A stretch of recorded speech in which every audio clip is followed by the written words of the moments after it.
it came from a personal reflection of, in this space, we're in this interrogation of what is the new future, right?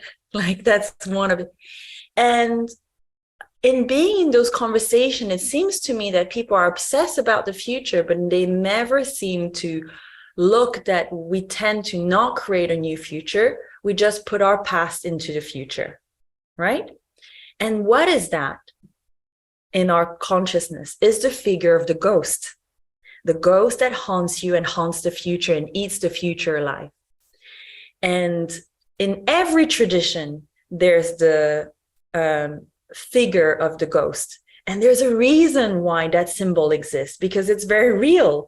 Like, literally, if we don't complete our past, if we're not complete with our ancestors, if we don't honor our ancestors and choose what we want to take with us and what we want to let go, we just actually producing more of the same.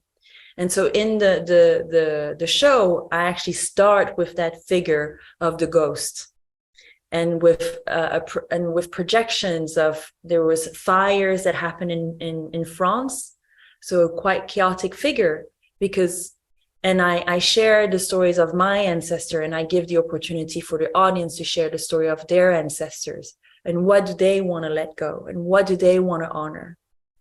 And then I move on to a figure that is a very animalistic figure, without words and on four legs. And that's, if you notice, what is so unique to human being is our verticality. We are one of the animal that stands on two legs and is vertical. And that is a symbol of awareness, awakeness. But we don't live our symbol very often. Most animals are on four legs and are horizontal. And when we human beings are horizontal, that's when we sleep, when we're unaware, when we're unconscious. And so going from, like babies, from four-legged to vertical is the moment where you gain awareness. Who am I?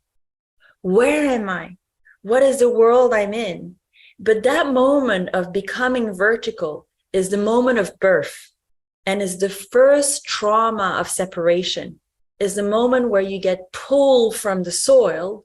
And with that awareness comes separation, the fear of separation, which is ultimately truly an illusion. And basically the rest of the journey, which I'm not going to describe the whole show, is how do you have awareness and heal from that fear of separation, to be aware and yet present that you are actually one. How does that look like? What we have to go through to restate the moment of full presence, like the infant, like the animal, but yet maintaining that verticality. And I think that's the journey that is on offer for every human being. Now, we might not complete the whole circle. We might go for only a part, depending on our life choice and path and difficulty. But each stage of gaining more awareness of our oneness and that we are an illusion of separation comes more bliss. Yes. More liberation.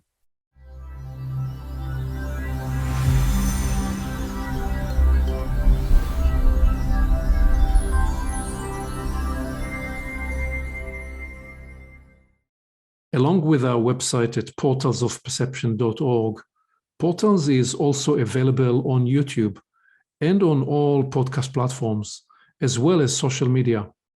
You can become an active member and join the conversation in community events. And you can help us get the word out by liking this content and by sharing it with your friends.